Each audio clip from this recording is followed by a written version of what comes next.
most of our customers are price orientated.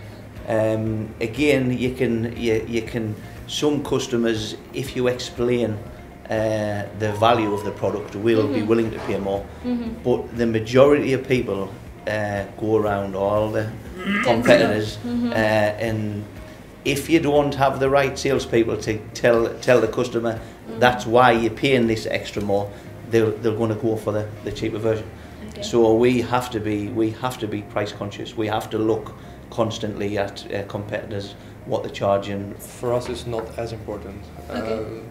We kind of specialize in taking headache away from people. Okay. Say, for example, a person buys a villa on the Palm. Okay.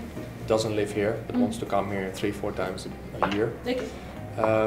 The fact that he buys a villa on the Palm,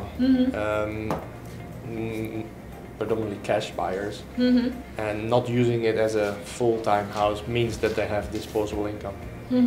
The fact also that they want to have somebody who finishes the house for them completely, and they just want to bring their suitcase. Exactly. They are not going to be as picky. They're not going to run around to stores. They might have an idea of the prices, but I mean, as long as you charge reasonable prices for your furniture and your fees for the design, for the execution are acceptable, they don't ask.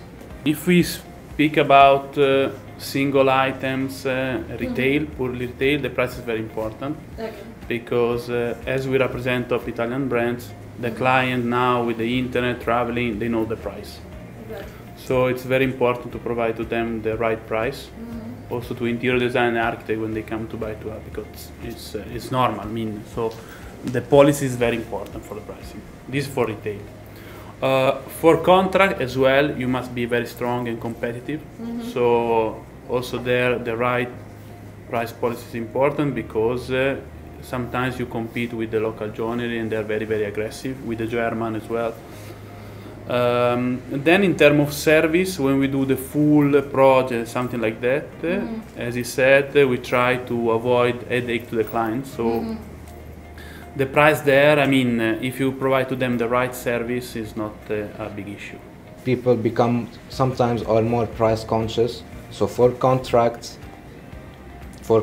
it's a bit difficult to entertain, but for someone who's coming in and knows what they are buying, and if you just try to justify what they are investing into, and then you explain why this and how this is made and how long it takes and this and that, so it kind of smooth the whole process of selling this kind of product. From a business perspective, what actually happens is pricing is not just about giving markdown on things. We actually need to go back and check at our inventories.